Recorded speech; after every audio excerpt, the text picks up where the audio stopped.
everybody, and welcome to this session at Vitafoods Europe 2022 on the top 2022 food sustainability trends.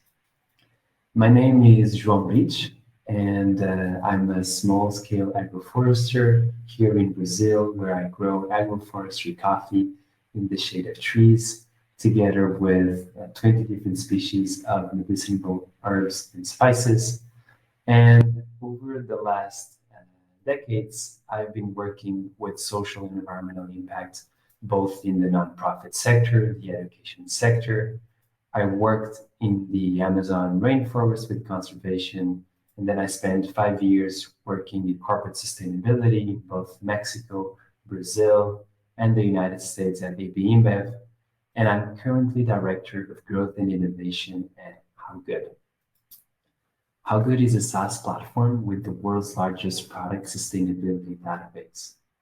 And this is possible because we have literally spent the last 15 years mapping global supply systems. And we've created a database that grows from over 550 data sources and certifications to assess over 33,000 different ingredients, chemicals, and materials across over 240 sustainability attributes. And we've done this already for over 2 million consumer goods. And we really work across the food system, from retailers to food CPGs to food service companies and ingredient suppliers. And it's based on this work and this interface with the food system that we will share with you some of the top trends that we're seeing at the nexus of food and sustainability.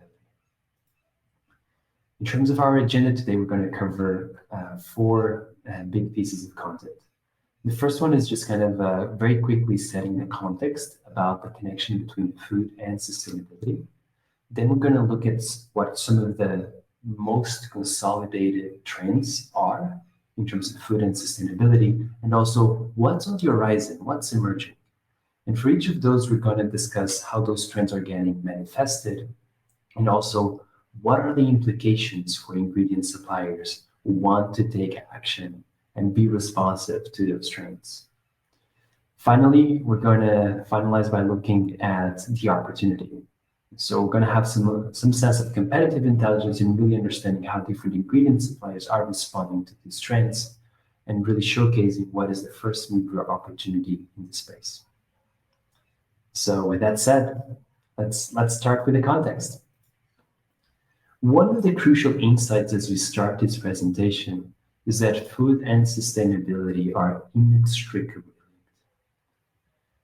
And this is because the food system is associated with 1/3 of global greenhouse gas emissions and 50% of human-induced pressures on biodiversity. And at the same time, 40% of the agricultural land in the European Union and in the UK is influenced by the top 10 fast-moving consumer good companies and retailers. So we both have a food system that is responsible for lots of negative impact, but also we have a system of companies and organizations where we can basically have influence. We can shape outcomes, and really tapping into that promise of what the food system could be is really what this session is about today. So with that, let's look at some of the trends that we're seeing in the market. We're going to be discussing the top 3 trends that we're seeing. First one, sustainability claims are driving sales. Before sustainability claims and sustainability assessments and reports could be seen as a way to just simply manage risk, but what we're seeing more and more is that sustainability claims are not just driving consumer awareness about sustainability, but they're actually changing consumer behavior. A new report from the New York University and IRI looked at point of sale data across all channels for the US for over 73,000 different products. And for each of those products, they identified which products basically had unpacked sustainability claims, excluding more common claims like packaging recyclability. And what they found out was that while sustainability marketed products accounted for only 16% of the market dollars in 2019, they're actually responsible for 55% of the market growth between 2015 and 2019. And so products that are sustainability marketed are growing above their conventionally marketed counterparts. And it's not just about this. What we're also seeing is that sustainability marketed products have a price premium of 39% versus their conventionally marketed counterparts. And this grew from 34% in 2014. So we're seeing both a growth in sales, that sustainability market products are driving growth, and also they're being sold at a higher price premium than their conventional market counterparts. Now, if this is the trend number one, the trend number two kind of talks more about this idea of transparency unstoppable. We're seeing shoppers are becoming increasingly empowered with information on the social and environmental impact of their food purchases. We're seeing regulators harmonizing labeling and reporting frameworks, grocers testing sustainability rating systems, and sustainability claims are under much deeper scrutiny than ever before. So let's look at some of these in a little bit more detail, starting with this idea of informed shopper experience. And here at How Good, we run an analysis of the top 40 platforms, e-commerce platforms, of the top 40 grocers in the United States and Europe. And what we found out is that across these 40 top grocers, that 85% are using at least one sustainability attribute in their e-commerce filters and product listings. And so basically their shoppers can basically filter products based on different sustainability attributes. And while there's kind of one that is only displaying one attribute, you can see there are at least 5 from Amazon to Target to Carrefour, Coop, and Ahold Delhaize. They're actually displaying more than 10 or more attributes. Now, what are these attributes? When we look at kind of the detailed analysis, we're seeing organic, vegan, vegetarian, fair trade, and GMO-free are the top sustainability attributes among the top 40 grocers. But we're also seeing that there is a lot of fragmentation in what these attributes are. So there's across these top 40 grocers, they use over 50 different unique sustainability attributes. And we expect that we will see more consolidation down the pipeline as we move forward. One interesting insight is that we're also seeing a trend in terms of evolving these attributes from attributes that are like binary, that are like yes or no types of attributes, like organic. Is it product organic? Yes or no? Is it vegan? Yes or no? Is it vegetarian? Yes or no? And we're evolving into attributes that have more complex rating systems. And so attributes that might work on a scale, like the Eco Score or the How Good ratings here in the United States.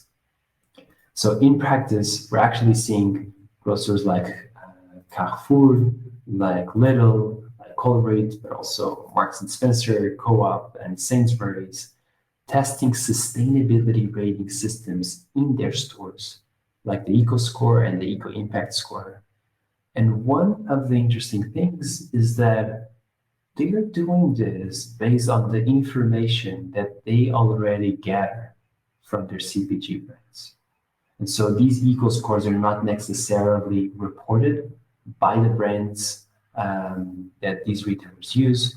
They're actually automatically calculated based on the information that those brands already provide. Now, all of this is happening at the same time that we're seeing stricter regulatory requirements. We're seeing regulators in the European Union and in the United States stepping in to harmonize and mandate sustainability disclosures. And today, what is a leadership opportunity will just become tomorrow's requirement to operate.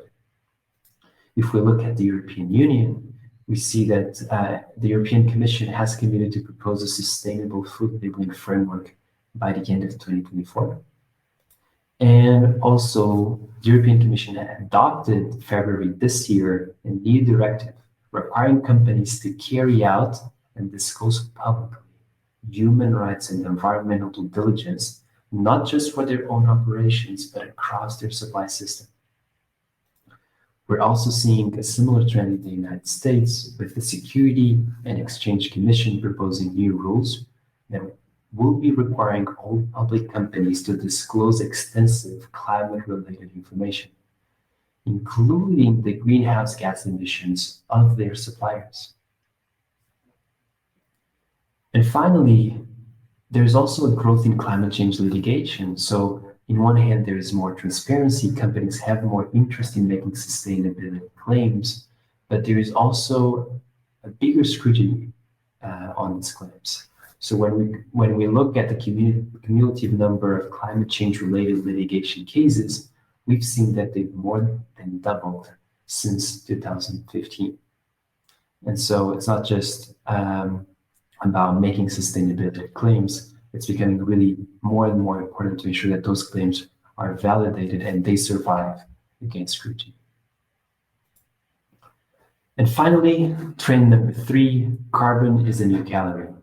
We're seeing food companies becoming increasingly committed to reduce the greenhouse gas emissions across not only their own operations and subsidiaries, but also their supply system, with many companies already committing to net zero ambitions.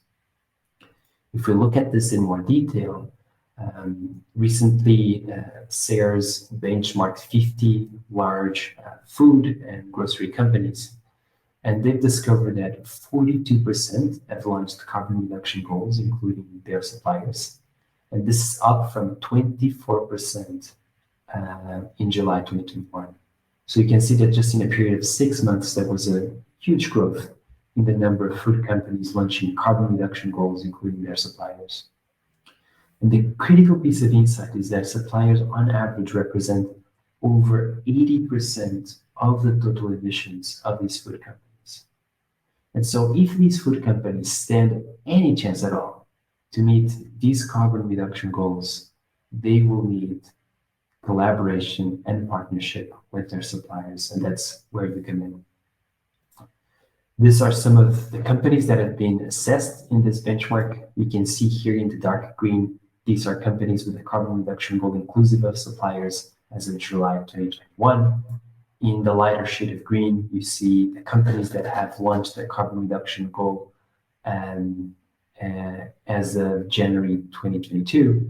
And in gray, you see the companies that haven't launched yet the carbon reduction goal, but in many cases, like for instance, Albertson's companies, they have said that they are basically considering to launch such a goal shortly. And also, it's not just about carbon reduction goals that encompass your suppliers, but we're also seeing these food and beverage companies committing to become carbon neutral over the next couple of decades, either for their own operations or their entire supply system. So this includes all these companies, but also all of these ones, all of this ones, and all of this ones, and many more, with new ones being added to the list every month or so. And so these are perhaps some of the most consolidated food sustainability trends, but what is on the horizon? What's next? What are the things that are emerging, but perhaps haven't been as consolidated as the ones that we've just seen? But what we're seeing from How Good is that, one, there is a strong trend to seeking net positive. And we're seeing a growing number of companies moving beyond this idea of just reducing harm, but reducing a problem, reducing carbon emissions, reducing deforestation, and they're driving into, and they're changing into really focusing on driving net positive outcomes on the social and ecological landscapes that they touch. So not just about reducing a problem and making something less bad, but really kind of turning into how do we make something actually good. We're also seeing a growing conversation around sustainable nutrition and really this nexus between sustainability and nutrition. We're seeing a growing body of scientific research indicating that improved agricultural practices of the types that will help us address climate change can sometimes also drive higher nutritional value for food products. And so this nexus and synergy between sustainability and nutrition is something we're expecting to hear more over the next couple of years. And finally, we're also seeing growing conversation around the importance of going beyond carbon. Of course, climate change is extremely important, but there is also growing awareness that optimizing for carbon alone is not enough. And so companies should target multiple social and environmental outcomes, including carbon, but going beyond it and tapping into biodiversity, to labor risk, into water use, into soil health, and also potential equity and land ownership. Now, with this in mind, and kind of having looked at kind of some of these top trends and some of the things that are on the horizon, what are the implications for ingredient suppliers like you? And if we were to really sum it up in what's really essential and what we think is essential from a how good perspective is, first, you need to start measuring the sustainability impact of the ingredients and the products you create. And if you start anywhere, this is where you should start. Because if you measure, then you'll be able to do the second thing, which is really starting to think about how do I improve the impact of this product. It is impossible to manage what you don't measure. And so measuring is really this really important foundation from which you can go on into improving the sustainability impact of your product. And finally, communicate. Communicate proactively. Don't wait necessarily for the legislation to make it a requirement, but really prepare again ahead of the game to really understand how does your ingredient and your product compare against others and the types of sustainability claims that you want to drive. In our work at How Good, we've noticed that one crucial piece of insight as you think about these three topics of measuring, improving, and communicating your product sustainability impact is that it is really important to start early. So I brought you a case study from our work with Danone. And one of the things that we've noticed through that work is that 80% of a product's impact is determined at the design stage. So R&D, formulators, product innovators, they're responsible for a huge part of the product sustainability impact, but they're often overlooked. And through our work with Danone, hundreds of formulators at the company are using Huggood's platform to measure, improve, and communicate product sustainability impact really early on as they're building a product, before the product actually was even built.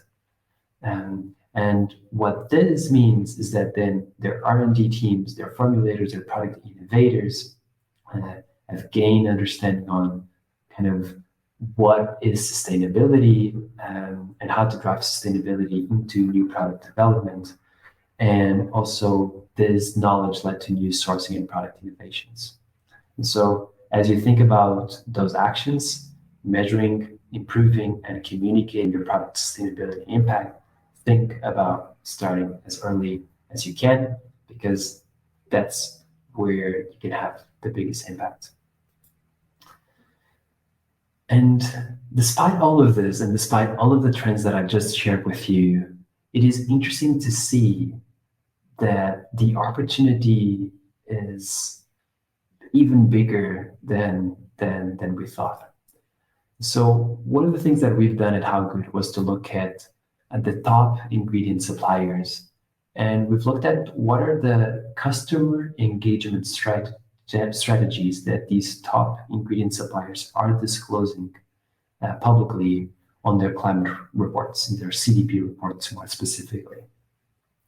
And when we did this, what we found out was that while literally all of them have reported to be engaging on some sort of sustainability campaign or I've launched some sustainability-related ingredient or product innovation, what we're seeing is that very few disclose to be engaging in actually sharing sustainability information at the product level, and only one has reported to use a product sustainability scorecard for their customers, and even that one is just focused on personal care.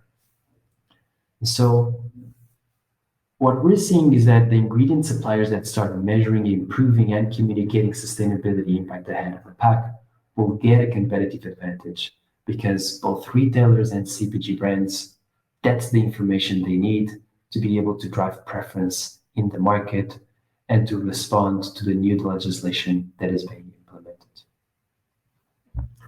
Now, if you don't do it for the first mover opportunity, perhaps do it for what Sir David Attenborough at COP26 called that desperate hope.